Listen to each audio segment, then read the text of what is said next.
Vous informer au quotidien, c'est notre devoir. Chercher l'information pour vous, c'est notre passion.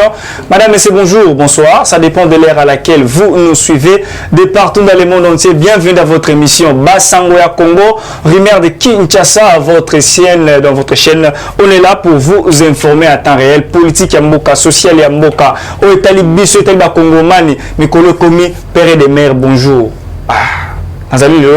Bon week-end na Abécholé, à qui je dis bonjour et bienvenue à Sanga Congo. Bonjour des pères et des mères, bonjour, vraiment bonjour de Konanga Arma parce que Mikolo le son le biga des pères et des mères, bonjour.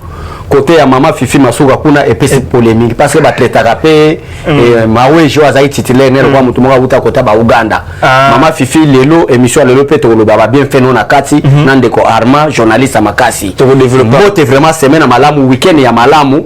Na bandeko nyonso bakolanda biso matoni voilà to bandi actualité mboka na biso Abécholé lelo de wala ni bozo boteninga regarder sur na ofina téléphone au fungola parce que ali mikuma lelo isinga keno mo isinga mo téléphone to vérifier wa blo mo bula sote koyaka il s'appelle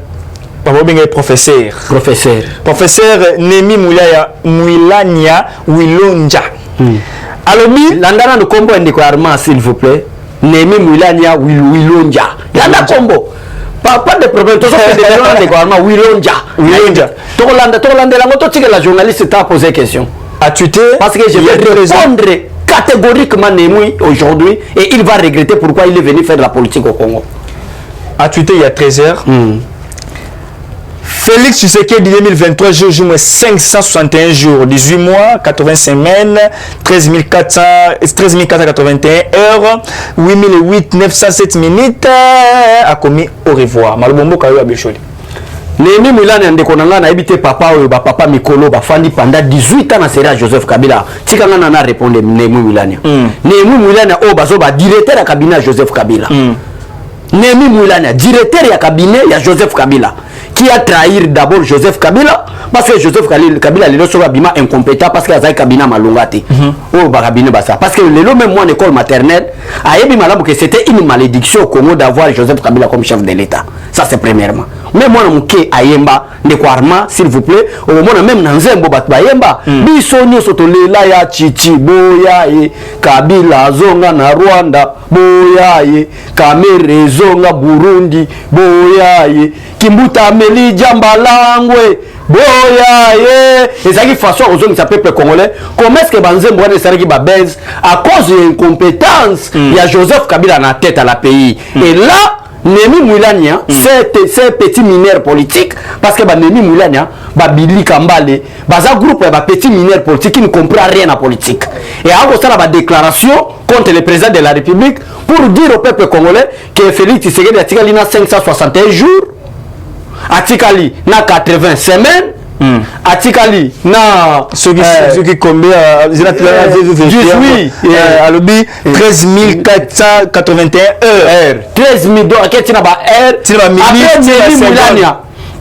après Nemi Mulania akolobaka été batikali na président batikali président de la pays atikali na 561 jours à la fin cette indiscipline politique ce petit mineur politique Yanani, Nemi Mulania a déclaré qu'on va être au revoir. Au revoir, je me pose la question. Nanzela, il y a coup d'État. Au revoir. Nanzela, il y a élection. Au revoir. Nanzela, parce que ça peut créer une infraction contre Nemi Mulania. Oh, Dieu le président de la République, au revoir. Sans terminer votre idée, sans terminer votre phrase. Au revoir par quel moyen? Par quel moyen? L'élection 2023. Non. Le président de la République a un mandat de 5 ans renouvelable une seule fois. Par contre, Kabila ne sera pas candidat. Nemi Mulania attend à Kinshasa ce qui est dans ma sina batbaoye bateke et ça a homme politique moi comme Nemi Mulania.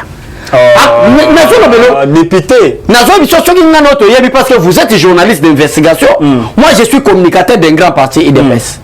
Mais que tout n'a même de quoi faire Nemi Nemi. Si on tourne à ta ranci Nemi Nemi. Nako yebisa onde konanga Arma Nemi ayebanité wana premièrement d'ailleurs appelé batukela la directeur du cabinet nazo rappelé batunde ancien directeur du cabinet ya médiocre parce que papa Laurent Mosengo a traité Kabila na ba Nemi Mulania un groupe ya ba médiocre je crois ça là qui ba beza babenga bango ba médiocre. Pourquoi? Parce que bazaki incompétent d'abord d'organiser les élections, bazaki incompétent ya kotonga vie à Congolais. Mais Kabila o ayaki lokola Kadogo, le loi comme multimilliardaire. Kabila ayaki comme Kadogo na 1997. Wana ça je rappelle à Nemi Moulania. Kabila continue à Congo en 1997 comme un petit Kadogo na babo tamboula na teni na série wana azokota d'habité soit à 18 à 19 ans. Mundu qui coûte le na poids. Mais poser Nemi Moulania, par quel miracle Joseph Kabila comme un multimilliardaire? Kabila yawa yibi monga ba Congolais compte CP ba compte oyeba na ndenge nini parce que classification mindele ba sala ba milliardaire il faut ba quel est le travail qu'il est en train de faire pour na okoma na ba milliards ba milliards na ba miyibi ba président africain ba classe ngote ba kenda oboma na ba banque mo qui n'est pas reconnu ba banque ya ba mafie mingi na ba kota ba Ziba Dubai ba Chine ba din na ba banque mondiale ba FMI ba banque binene oyeba Suisse ba kota na ba Suisse ba kecha kuna te parce que kuna ya l'ordre. Oh, bah mongo ba Kabila bazui lelo Kabila ezalaki atana lopango na malukote lelo Kabila koma na ba concession ba ferme ba ko benga Kingakati ba ferme ba ko benga espoir mais peuple congolais oyo bango Nemi Moulania azopesa la président de la République au revoir baza faible ba wanzala na gestion ya Joseph Kabila et à l'époque ce petit mineur politique ya Nemi Moulania était directeur cabinet de Joseph Kabila. Nemi Moulania voilà premièrement na ipso deuxièmement quel serait le candidat au FCC à présenter à combattre Félix Tshisekedi? Ce qui a dit on revoit le président Félix Tshisekedi. Nemi, mais il y a un autre qui est Nemi a bien sûr 100 voix parce que la circonscription a bango Moutaza Moussa a quitté. C'est un incompétent. Yo on a déjà fait sa proposition à loi à l'Assemblée nationale. Quelqu'un qui ne connaît rien, Makaba Salelo c'était un député nommé. Ah, maintenant on yebisa bango groupe na bango eh ba noma ba onte na liste ba poster là maintenant nazo yebisa on de konanga Arma Obemi Naku azaki na liste ba candidat na idio ikamolo ba kamamu ezaka solo ndompanzona naza muta idio fa abattre campagne te azaki pe candidat na idio fa te tuna bango comme député ndenge nini ndenge mona ba Nemi Moulania wanati kende tuna nanga basala compensation nanga ndeko nanga moko azala ya soki gouverneur nazo luka province nae nanga vraiment gouverneur compensation to kotinda bandeko na ba institution yo nomele biso ba député na vous mosle ba député provincial voilà c'est nanga o nommé ba Obemi Naku ba Nemi Moulania Nemi Moulania yebandite Shadari azaki face à président Félix Tshisekedi yo yebi ba fois Shadari bima ina ngozana ki chassa OK Shadari azana moi ndambu ya renommé collègue même Nemi Moulania mon autorité moi voilà ayebani ligue des jeunes a PPRD ba yebiye batebele ba yebiye tandis que Nemi ba yebiyete mais Félix Tshisekedi na muto après Joseph Kabila na 2018 muto azalaki ya populaire a la face na Félix Tshisekedi ezaki nani ezaloma coup sur coup mais Félix Tshisekedi abeta loma coup sur coup abeta elelo ba bengane kutu na gomena mwa biloko babwa libanda parce que azalaki mutu moko à cause de la président même de la République était pas à foutre même loyauté ya banda kwa ba le ngole na PPRD par Jimmy Ngalas dans Jimmy Ngalas ça solo ngole parce que ba omona maloba Nemi Moulania azoloba eza maloba o Shadara azakoloba à l'époque on a flatter Kabila. Ah oui maintenant Kabila yako comprendre que eza association ba malfaiteur bato bakosa ka epo ba yiba Kabila mbongo Kozolanda pour Kabila tikela bango ba entreprise ba yibaka mais Nemi a rappelé ka Nemi era IDPS bo cha panneau et combien de jours nazo yebisa yo eza makambo ndekonanga eza tu vas panneau na IDPS na finaliser era zoloba ke etikali 561 jours aloba pe makambo de père de mers pour tout le monde parce qu'on ne peut pas aller aux élections mais c'est Nemi Moulania n'a pas métier sans identification tu vas métier même sans identification sans identification tu métier pas qu'on ait une élection à Congo na kolobela makambo solo métier lingi koloba ke mutu oyo abotami tata na mama mutu abotami tata mundele mama mutu mwindo parce que ba congolais ba métis non ba métis ne singa ibo naza na mwindo na sepe na ngate na ba na mundele ba la belge na bali belge abotami na Congo ana ba droit ya kobota aza congolais mais d'origine té donc à 50-50 il y a un article 70 et le bien la constitution et le bien était pour être président de la République vous en tant que journaliste d'investigation essayez aussi d'expliquer des peuples congolais parce que le bien la nationalité na niveau d'institution l'institution on va présenter de quoi Arma l'institution président de la République et l'institution Sénat le bien est l'institution parlement plutôt l'institution président de la République pour être candidat président de la République l'anda niance français l'anda différence il y a deux articles. Il y a l'article 72 et l'article 102. L'article 72 parle des conditions pour devenir président de la République au Congo. Ça, c'est l'article 72. Seule personne qui peut devenir candidat président de la République en République démocratique du Congo doit la remplir des conditions suivantes. 1. Il faut posséder des nationalités congolaises d'origine. Ça, c'est l'article 72 peuple congolais bolandanga. Mais, nous, la ligne natale, ça a ne quoi arma aux journalistes à Mayele, attendez la mission nuance entre l'article 72 et l'article 102. Na quatre article 72, pour être candidat président de la République au Congo, il faut posséder une nationalité congolaise d'origine. Mais dans l'article 102, il y a constitution, pour être candidat député national ou sénateur, il faut être congolais. Mais pourquoi il y a président de la République posséder une nationalité congolaise d'origine, mais il y a un sénateur, il y a un député être congolais. Dans les natales, c'est une différence entre les Ligolbani. Et Ligolbani, moi, je suis belge à cause de la sénateur, à cause de la députée, mais à cause de la présidente de la République. C'est parce que la nationalité congolaise, président de la République, on peut s'en monter à la nationalité congolaise. Donc,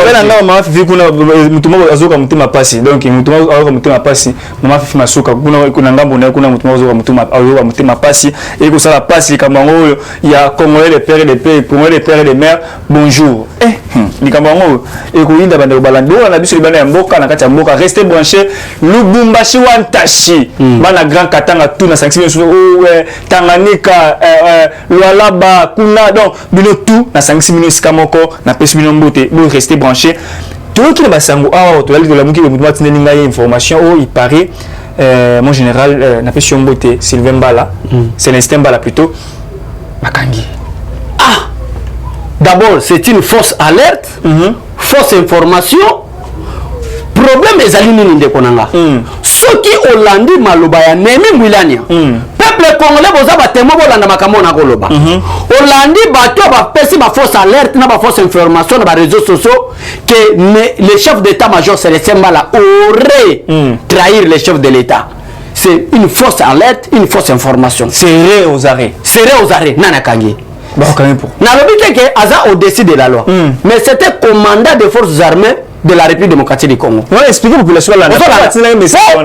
Azali commandant des forces armées de la République démocratique du Congo. Bako kangaye lokola rikiri ya fozo za formation te. Bako kangaye ko sala boloko mais ekoyebana ba motif ndenge ni bakangeli. Ça je vous dis la vérité. Nazo protéger Célestin Mbala te. Mais na lingi na tali sa peuple congolais. Que ezala batu oyo par rapport ya prophétie ya serviteur Ida, ya Afrique du Sud. Oh, il y a pas si prophétie contre le président de la République qui va préparer coup d'état. Oh, prophétie wana ezala qui a solo. Bazala qui ko préparer coup d'état. Ndaya ngona ndeko arma na mayelo zanango. Place na début na posa ko question ko tuna.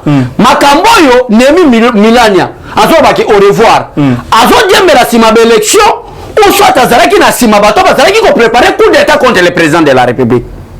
Parce que comment est-ce qu'en tant que citoyen congolais, il peut dire que je donne 361 jours au président de la République et à la fin, Némi dit au revoir. Au revoir comment? Est-ce que ceux qui moutent à l'homme président de la République vont le au revoir?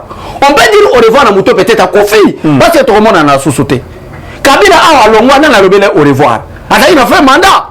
Mais on a zone par rapport à la question à Bato Bazo Kosela. Célestin Mbala Makamuke Bakangi. Ceux qui sénateurs azana ba immunité parlementaire. Chef d'état-major peut azana ba immunité militaire. Ça je vous dis la vérité. C'est un chef d'état-major bako kange ka bongote. A ça l'infraction bako lande la dossier na yo et bien conseil national de sécurité ba ofanda ndenge ba bengisaki DF Kaimbi. Parce que série DF Kaimbi asala ki ezaki information moko ya haute trahison. Wana balobela ngona ba réseaux sociaux te.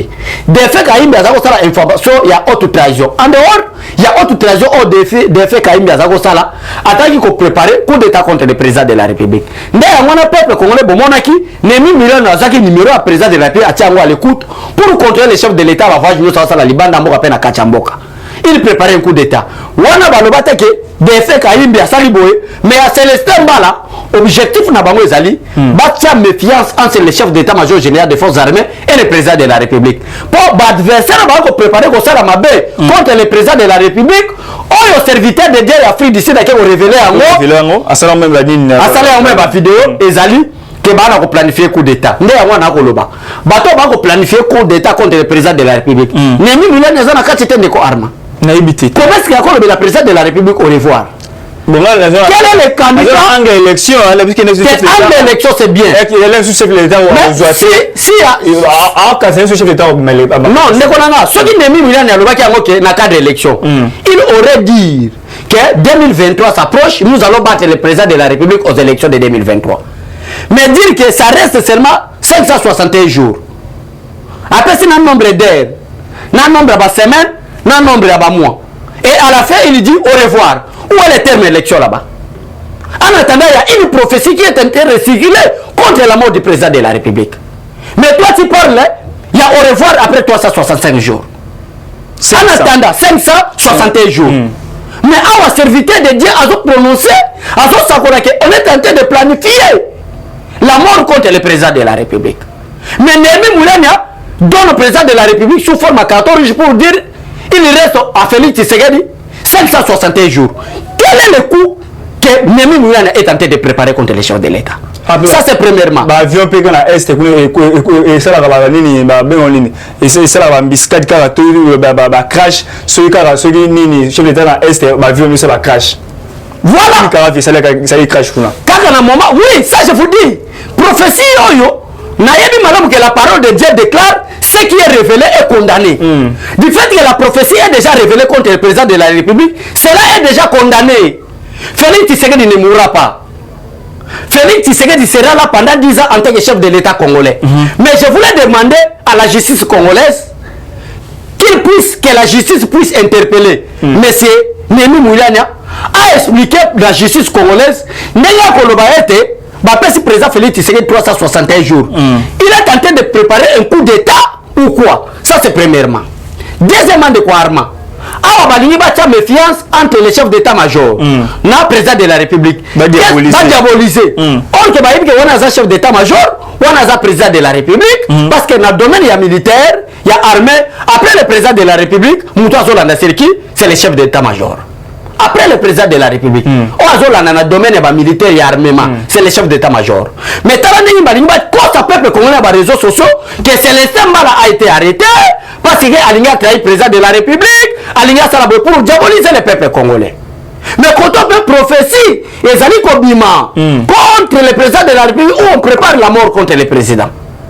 Nalina tel sa peuple congolais. La coïncidence. Et Zali ma coïncidence. En attendant Kotoyo, avion, tire avion et ça les crash. Si quoi, moi je me pose la question. Bah crash, depuis que Félix Tshisekedi a commis chef de l'État. Bah crash, il y a avion civil. Peuple militaire, et ils ont ça les macaques à un moment, président de la République, il y a République démocratique du Congo. Qu'est-ce que le diable de la République démocratique du Congo est en train de préparer contre le président de la République? Or, il y a une grande structure mondiale. Bah ça les classifications. Il y a 10 pays puissants en Afrique francophone. La République démocratique du Congo est le 4e pays. Félix Tshisekedi est raillé à commission armement. Domaine militaire Nabiso, na 10e puissance de l'armement. Mais il n'y a même pas 2 ans passés. Et Kabila était le président Félix Tshisekedi. Kabila était en 15e ou 12e. Félix Tshisekedi est envoyé. Il y a des réformes dans l'armée, la diplomatie. Parce que Biso Tozaki, na moment Kabila Tozaki sous embargo. Na moment ya Kabila, ndeko nanga Tozaki sous embargo. Ba Congo comme puissante ou pays comme puissante dans le domaine militaire. Ce qui vous en embargo, vous sont danger. Pour comment est-ce que vous classifiez que vous comme makasi? Vous avez budget nabino. Le régime Félix Tshisekedi, Congo, ils ont 90 millions de budget dans le domaine de l'armée. 90 millions de dollars dans le domaine militaire. Malgré chef de l'État, le président de la République a dit que à militaire 90 millions. Nous avons plus de 10 avions de chasse. Oyasika. Hélicoptère de guerre. Vous avez Bamasua ou bateau de guerre. Congo peut communango. Luka structure wana komona ke makamona alobelo solo. Nde Félix Tshisekedi alongoli yango de 10e position tina 4e position. Na moment où sentir Félix Tshisekedi komi makasi. Na moment oyo nous avons protégé le président Félix Tshisekedi. Adversaire ba osala le côté parce que profession ebimi et puis si bendi sengo ke linga ke zala solo na ndenge basali diabolisation que Célestin Mbala bakangi pour na kocha méfiance contre le président de la République na ndenge Némi Moulania, l'ancien directeur du cabinet de Joseph Kabila, a sali sous déclaration que au revoir, Félix Tshisekedi reste avec 561 jours. Donc, ils ont tellement dit qu'on préparait quelque chose. Comment cette coïncidence? Ils ont demandé qu'on a Arma, Kotoyo, Bazoba au revoir, à Tigana 1 jour au président Félix Tshisekedi, à Tigeli Nango, puis on est mis à l'obéli et ils ont dans l'élection. Parce qu'il y a un mot élection. Dans mon terme organisation de l'élection, il a parlé de fin de Félix Tshisekedi, il a prophétisé la fin du président Félix Tshisekedi, il a fait par quel moyen? Parce qu'il n'a pas parlé des élections. Sauf en 2023. Mais il n'a pas parlé de 2023. Non, c'est le nombre d'années. Qui vous dit qu'en 2023, il y aura seulement les élections? Donc, événement, monsieur, vous attaquez à l'élection. Il faut qu'il parte en termes électoraux. Corona. Qui vous dit d'abord qu'en 2023, il y aura les élections? Une crise. Peuple congolais, je vous prends en témoin. Maloba Oyo Nemi Moulani alobi. Nabe ni son alobi ke bakosi na ba réseaux sociaux que Célestin Mbala alinga qui a trahi chef de l'État. Na Maloba alobi au revoir. Na prophétie Oyo s'évitait de dire en Afrique du Sud alobi. Et donc il ça clair que ba Nemi Moulani bazaki na kacha complot pour battre le président de la République. Pour ça, ça va déclarer. Matondi mingi bovoni non le konabiso abicho le trésor lumbu azubina temps ya ko expliquer. Voilà. Tout le monde na politique sur le plan national na boka biso qui est na Lualaba. Bana Katanga, Jambo. Aïe. La province de Lualaba a résolument non, voilà. Jusqu'à 2028, le Lualaba et l'ensemble des grands Katanga seront derrière le chef de l'État. J'exprime mes remerciements à toute la population de Kolwezi pour cette forte mobilisation unique et historique. Fifi Masuka Saïne, maire des maires, n'appelle Mbote maire. Voilà. Bouni affaire ya Richard Mouyej. Fifi Masuka il a comme gouverneur et si depuis ndeko nabiso Richard Mouyej ya awa na mboka na biso aya na Kinshasa wa pour se balater j'ai invité à ndeko abechole ta la caméra expliquer population clairement bayeba qu'est-ce qui se passe malobombo kayo. Ndeko nanga Armand, merci beaucoup na question na yo. Aujourd'hui, là où Maman Fifi Masuka est le gouverneur, parce que moi je commence déjà à appeler Maman Fifi comme le gouverneur du Lualaba. C'est Lualaba, non? Oui, Lualaba. Maman Fifi, vous êtes gouverneur, et déjà. Non, il ne faut pas, parce que ça je vous confirme que Richard, son nom c'est qui? Richard Mouyej. Les détourneurs là. Détourné? Mais l'IGF l'a interpellé. Okay. C'est un détourneur, il faut l'appeler comme ça. Richard Mouyej de son Mawej. Mouyej Mangez. Écoute, il y a un combo.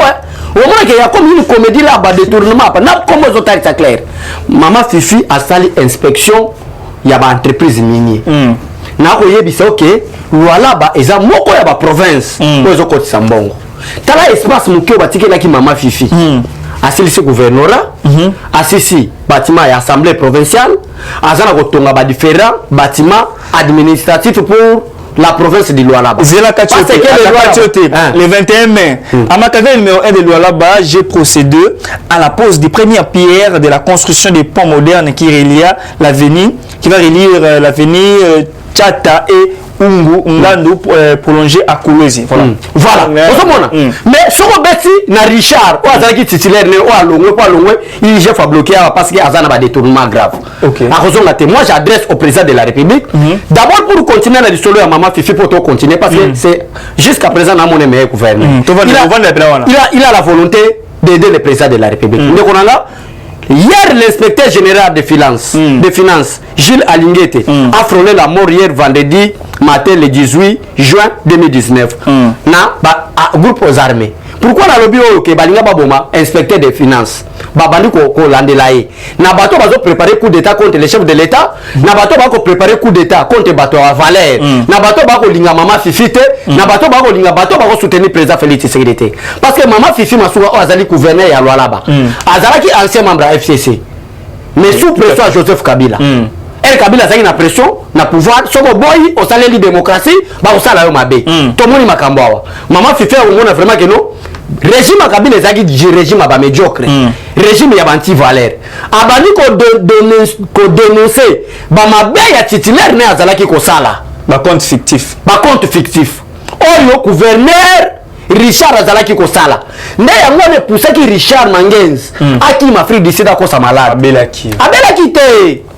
bato nyonso ba politiciens nyonso bazako bela baki ma Afrique d'ici bazako kufa ye pour kufa iteso azako bela mais je vous dis la vérité ndeko nanga makamba solo c'est trop grave ya kufa ndeko nanga bato nyonso baki makuna bakufa ndeko nanga nalingi koloba nini tango mama Fifi Masuka abimisi réalité nde tindi pe muto abengaki inspection générale des finances pour bakende na Lualaba ezalaki appel ya mama Fifi alobi détournement oyo Richard asali na Lualaba ezali moso contribuer ngona bidja mboka gratuité enseignement muta kosola sauté soins de santé sanitaire ya gratuité muta kosola détournement mbongo wa caméra mbongo oyo Richard Mangeza détourné eleki oyo Vital Kamera yiba Vital Kamera yiba Vital Kamera yiba na dans les 57 millions na baso de moto malgré ba dossier Kamera zebelé ya inspection des finances ya ba Alonso ya ba maison préfabriquée Vital Kamera zamba mama kamobele ayibi mais oyo ba côté la caméra na boloko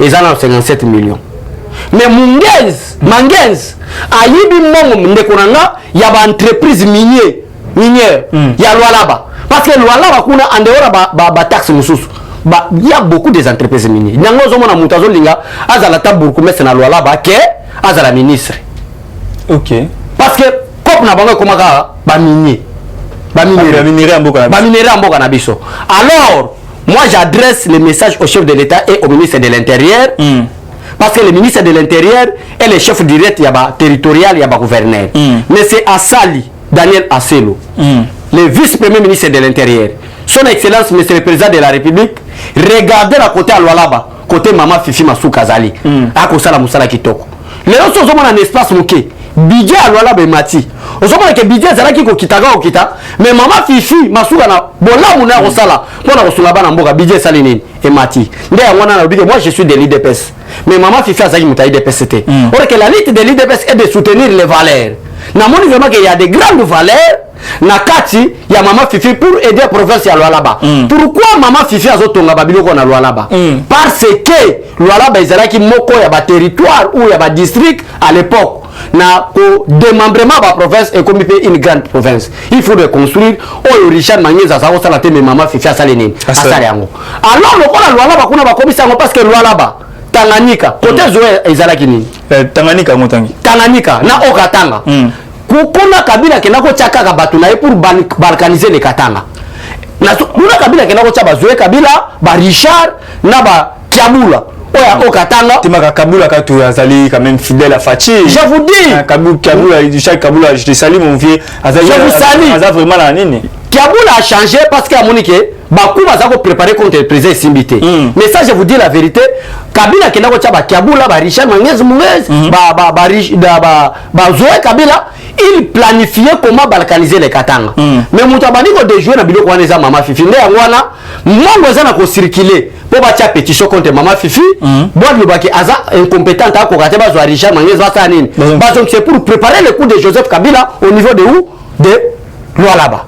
Alors Bissoto dénonce à moi déjà, chers députés provinciaux, le 24 mai, pose de la première pierre de la construction des complexes d'infrastructures modernes au quartier Plateau à Kolosi, un espace de quartier Golf Plateau dans la commune de Diala, qui abritera un supermarché, établissement scolaire, un stade municipal et autres. Non, parce que donc, voilà, manque d'eau potable, il y a plusieurs contre la province de Lualaba, mais préoccupé plus au point formation à Kende pour la maman dans Lualaba. Amélioration du climat de travail au sein des sous-traitants et voilà. Ailleurs que ça m'a sous-traitance, c'est-à-dire que non, on a engagé, on a pour ça musala. On a musala, na bien si renseigné, comme ça là ça il a habité dans le cachot, le chef de climat ranci, au lieu de ranci $500, na plus ranci $500, na même c'est ranci $100, plus ranci $200 sous-traitance à Kende ko si makamboana. Maman Fimasuka, la mise au service des barrages hydroélectriques de Bukanga était contre donc à Kende ko réseau de makamboya courant. On a les quantièmes, toujours les 21. Ah, les 21 travaillent qui hein? Pose le premier pied de construction des ponts modernes et reliés. Oh là là là là. 21 mai. Président, oh là là là là là. Donc, bon, information, beaucoup de juste na Twitter, il y a maman Fimasuka, beaucoup l'année ni Babilokona. Biloko mona o ma Fimasuka, ça se beaucoup na nini. Là, on a tué aux yeux, on a na Twitter. Malbombo kayo. Merci beaucoup ndeko nanga totika tribalisme, totika haine. Batu bako sala musala malamu foto nge mabango. Mama Eve bazaki contre Fati. Mais le nom Monica zo sala musala malamu. Nicolas Kazadi c'est le ministre des Finances. Mais c'est à la gouli. Ozako mona ke finance ezako kende mabe. Bidja mboka ezako matate. Mbongo na banque ezako kotate. Mais depuis toza na tête ya ministère ya finance Nicolas Kazadi. Ozomona ke mbongo ya l'état zo sala nini? Ekomata. A supprimer ba carte visa internationale o ba membre ya Kabila bazalaki nango. Abomi yango ba place mo ezako kotate asali réunion ya ba régie financier pour na kolobete il faut augmenter ba recette budget 2022 toi na posa to komata au-delà 50 milliards si on mutabongo to soutenir yete ndenge yo le mama Fifi te mama Fifi azana lwalaba mama Fifi ndekoranga moi je soutiens les femmes de PPRD nazo il défend muta PPRD seul muta bengi mama gouverneur béton c'est Fati habiton Ndimape ba mama gouverneur tel que no rendez-vous 2028 de rendez-vous 2028 et lingi koloba mama Fifi akolonga gouverneur na 2028 ça je vous dis la vérité or que ba Richard Mangenze na tot Richard aza muta PPRD mama Fifi aza muta PPRD mais Richard aza ko yiba mongo ya lwalaba nde ngwana ije fabrique ayi mbongo koleka Vital Kamere so Richard nazo ba mongo nyoso bata PPRD mais allez demander à l'inspection générale des finances. Posez la question pourquoi Richard Akima qui a fait le décide. Posez la question pourquoi Maman Fifi est en train de faire l'intérim. Puis après 2, 4, 5 jours, Maman Fifi sera confirmée comme le gouverneur. Ça, je vous assure. À quel moment Maman Fifi a le président de la République? Oh, Bando qui a préparé pour l'État. Maman Fifi a tellement à sali honneur. Il y a président de la République qui tient la loi là-bas. A tellement à bêter ma boca le big. Toku Tarana 2028, tu dois bêter la paix à maman gouverneur ma boca. Si comme on continue à faire un na boy pour nani. En attendant na kutana maman Fifi masuka bengangate, moko baye ba bengiete. Le problème avec nous mon frère, nous devons soutenir des valeurs. Donc moi je suis vous regardez mon pasteur Guili Bolinga on soutenir la valeur. Ba valeur. Donc toi ça maman là moi je accompagner chef de l'état. Yo no soit exemple musuba lo baketo keka na loi là ba to keka na Nicolas Kazadi pas ministre des Finances. Soit gratuité enseignement. Nana zalaki ko bafu yango. C'est Willy Bakonga. Ba momo ya ba nouvelle unité. O bazalaki ko bimisa pona wangaje bato bazwa salaire. Willy Bakonga zako tia cabinet na ye mobimba. Ba famille bana nkasbana na ye. Prison Willy Bakonga zo sala. Na mwana na ye pasa na kati. Bo bazako na kati de tourner tia na mwana na ye. Mais tango maître Tony moi baye. Tala ndenge gratuité bani ko salema. Abakisi ba mbongo.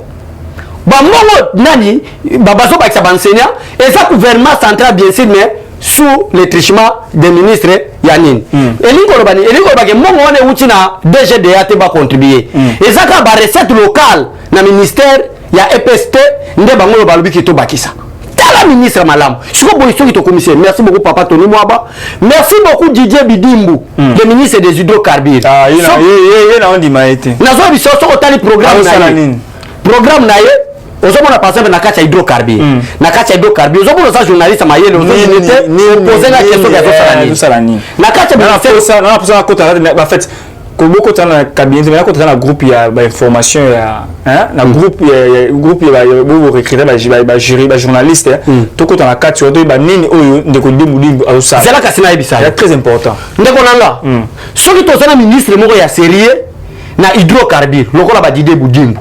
Moi je soutiens des valeurs. Na koye biso pe bato basala musala te ata 2 minutes après ça biso. Pour moi na ke biso to soutenir na loyenete. So ni décoration après biso ka 2 minutes après on peut se loko yo. Na ko tai so pe ba ministre basala musala te. On va passer ba Didi Boudimbu. Ay ko kuta ministre moko hydrocarbure qui était ya aussi là.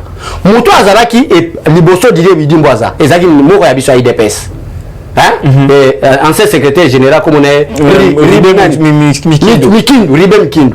Ribe Mikindo azaki kuno mona ngana komisa Ribe Mikindo te pour ça qui bien te mais na tangi comme Didier Bidimbu qui n'a jamais passé comme secrétaire général adjoint de l'IDPS mais Ribe Mikindo azaki secrétaire général mais qui n'a rien fait qui n'a même pas accepté Mikina ba on déjà voilà mais Didier Bidimbu ayeta la makambo asali lelo hydrocarbure ministère hydrocarbure kende liboso te ponani parce que ministre économie à l'époque ezaki bati lukwebo azaki na pourcentage na ye na ministère hydrocarbure na bato bayaka koteka pétrole parce que bati lukwebo je cite azana ba compte au ministère ya hydrocarbure abwaka na ba compte na po alia mais to solo yango à la prochaine parce que beaucoup na batali sabiso peut-être au mona ke nazotanga ba ministre pe na flatterie mais ça pe na ba ministre oyo na gouvernement ça malukonde oyo to mona na basale le côté basali ebele net bazo de ministre affaires étrangères lutundula nazo yebisa ndeko nanga passeport bandeko pondeko o journaliste a comprendre makambo to beza solo bato bazana ba passeport pour ba passeport na monde entier ba congolais bana pour ba passeport bo ça ba commenter émission pondeko armata ba kolanda amona que toza juste tala ba congolais ba ko sala boy parce que c'est souni dans ce qui le président de la République a quitté sa passeport na 99 $, c'est le président de la République mais quelle est la politique oyo le ministre des affaires étrangères azosala pour être pris honnête à l'exact malgré président de la République le prix officiel ya passeport za 99 $, ndeko arma kende na ministère des affaires étrangères on somba passeport na $250 il faut lier ça batu ya amer il faut lier ça batu ya à l'époque il mama Tumbanzi za 99 c'est vrai c'est beaucoup na mutu malamu n'époque mama Tumbanzi ezaki un peu bien mais depuis que papa Lutundula bandeko babenga par rapport ya appel oyo botsa ba commentaire bandeko ba ko souffrir c'est-à-dire gouvernement to ba ke gouvernement ba warrior il y a pas professionnel vous encourager vous avez qu'on dénoncer tous encourager le coup est tout le monde maman Fifi Sali Malam Nicolas Gazaria Sali Malam Didier Bidimbo Sali Malam Tony Mwaba enseignement à Sali Malam on est ba ministre on va distinguer le gouvernement Samalukonde jusqu'à déjà parce que le nom Torboya Nicolas Gazaria dans domaine de finance ezate ezala kokende par rapport à c'est les à la goli pour moi tel sont que gouvernement za ba warrior il faut yeba que yo za mutel boso za la ministre wana te ezaki na bato bazaki liboso na yo okuta nini yo bakisi nini mais elle c'est les à la goli ezaki finance ezalaki akokoya voilà Nadir Moulamba Olanda yo voilà Boebel Olanda yo elle nga c'est la goli c'est technocrate nazo yebiso mais mutu apesa ba visa na aza technocrate c'était des tourneurs parce que liste il chef abimisi comme ya c'est les à la goli ezana kati 26 matata na kati et a ba problème azala ba problème siko to pesa bato bazo sala longone malamu si mboko de bena Félix Tshisekedi ndeko armana ki muluba na ye batebele balinga kete po azaka muluba mais mama Fifi qui ne pas muluba aboya na tribalisme na kati ya bureau na ye na batabandu ba province nous baza ça il vous dit si vous mutazo sala makama mabeboy ba na province oyo makama wana ba sala boy na province baza ko préparer coup contre le président de la République ça qui loalaba mais mutazo ko dénoncer mama Fifi comment est-ce que tu kolo bangote ya za na province na loalaba ngana za toke kutane wapi merci beaucoup bandeko Yomonike to dénoncer rapé merci vraiment de quoi merci beaucoup Abécho na mbaki une émission ngolo miti mesuki comme na suka ici vraiment tout le monde na suka mais moi le muluba moko muke pour na président Mbosso na acte ça qui moko la papa Mbosso merci ta la caméra vraiment papa Mbosso a prouvé qu'il est plus intelligent que Bati Lukwebo Bati Lukwebo protéger les sénateurs pour combattre le président de la République mais Mbosso Nkodia alongoli ba militaire ba député te alongoli te na pesi ka autorisation na ba député pour qu'il répondre quand même pas qu'il répondre mais eza acte auto ça cause vous voyez comment est-ce que pourquoi j'attaque Bati Lukwebo donc Mbosso politique likolo Mbosso politique likolo comprenez nous sommes une institution bato pe bazo senga ke ba député ba ke se présenter bazali pe une institution comment est-ce que tu as bitumba institution parlement na institution cour et tribunal alors chef député pour qu'il répondre ndeko arma peuple congolais chose grave dossier ngo ba député bazo ke répondre et ça ka dossier oya Bukanga Alonso de bati nani ndeko oyo nani mata pour et sinon nte et sinon nanu te les jours courte joie parce que batu oyo babengi batini ba député ba ke kuna bango baza ba porteur il y a des tournements ya Bukanga Alonso ba ko kende prison tant que hôtel aza sur place donc matata ponya matakita ba ko kangaye d'ailleurs nous allons interpréter l'article 144 la constitution qui compte. Nous allons les interpréter par la Cour constitutionnelle parce que moi il y a ma mission à Cour constitutionnelle c'est l'interprétation de la constitutionnalité. Comme la souka vraiment tu vas belé bandi balandi bandi biso libanda ya mboka na kati ya mboka depuis lwala bana pesi mbote na mama Fifi Masuka na bité comme le quand même makasi. Mama Fifi Masuka oui. Yo je le contaminé na bonenga na papa de bandi otaka kai. Terre Amos depuis Canada na pesi mbote depuis Afrique du Sud na pesi Alain depuis Afrique du Sud mbote na pesi mbote depuis Dubaï mutoko na biso depuis Dubaï na pesi mbote oko la biso depuis États-Unis depuis France depuis Belgique depuis Kivu depuis Maniema depuis Équateur depuis Katanga Mobimba, depuis Congo Central, depuis Gabon, de partout dans le monde entier. Merci Nabino, merci. Restez branchés sur Côté Congo. Vous ne serez jamais déçus parce qu'on va vous informer en temps réel. Je vous remercie beaucoup pour la disponibilité. Eshima, votre magazine qui bat au rythme de l'actualité. Édition spéciale au cœur de la lutte contre les détournements des fonds publics et autres faits de mégestion, l'inspecteur général des finances Jules Alinguete est la pièce maîtresse de la stratégie antifraude de l'ère Tshisekedi.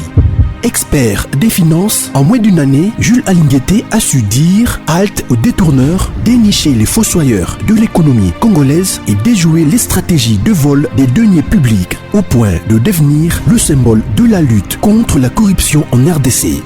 Interview exclusive du numéro 1 de l'UGF. Mission de l'UGF, innovation apportée à l'inspection générale, les confidences des résultats d'enquête, patrouille financière, à qui l'UGF fait-elle rapport, qui donne des ordres à l'IGF, comment contrer les immunités parlementaires, les observations faites dans plusieurs provinces. Des révélations sur le dossier Bukanga Lonzo, retransmission en direct des matchs Léopard, exonération et compensation, le rôle de l'UGF dans les régies financières, IGF est-elle justifiable devant la justice? Plusieurs questions soulevées et confidences de l'inspecteur général Jules Alinguete Kei à lire dans ses numéros spécial Finance. Focus, la direction générale des impôts a réalisé une grande performance en mobilisant 1100 milliards de francs congolais en avril, dépassant largement les 637 milliards de francs congolais leurs assignés grâce à son directeur général Barnabé Mwakadi Mwamba. Bonieme Ecofo-Lucien récompense le mérite de ses agents et cadres dans le but de continuer à maximiser les recettes. Découverte, ministre de l'Emploi, Travail et Prévoyance sociale, Claudine Ndouzi M. Kembe est plus que déterminée à matérialiser les actions prioritaires de son secteur telles que présentées par le Premier ministre Samalou Kondé devant les élus nationaux. Nation, Dr Jean-Jacques Mbungani Mbanda est médecin expérimenté pour relever les défis sanitaires en RDC. Catastrophe naturelle, Nirangongo, 19 ans après, les larves ont de nouveau coulé. Parité, Antoinette Nsamba, ministre des Mines au cœur de la révolution minière. À lire également interview de Noël Chani, tribune Jean-Pierre Alumba et plusieurs articles d'actualité générale. Retrouvez l'intégralité du magazine Eshima dans les kiosques. Eshima Magazine, un nouveau standard d'information.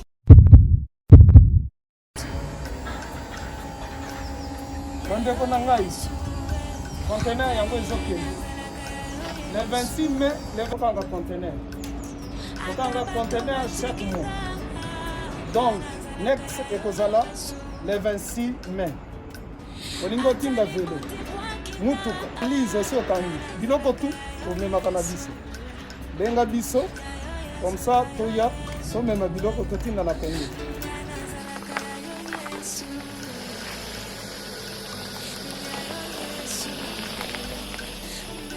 Bandeko kari yango oyo touti kozongo ezokende Kinshasa. Ozana mutuka pesa biso ezoke. Merci. Le 26 mai, mosusu kwende. Il y a 2021 otosana. Donc tosala ka chaque mois. Oza besoin na carton benga biso. Biso munene yango. Moyenne yango. Bon moyenne. Yango. Na carton na biso ya muke. Nous avons 3 dimensions. Onyo solingo tinda benga biso tozozwa ba vélo, tozozwa ba valise, mituka tozozwa. Donc eloko tout tozomema na Kinshasa. Merci beaucoup. Mutuka, vélo, salon, biloko andako, biloko tout tozomema. Donc, vous hésitez que vous benga biso tozala na pona ko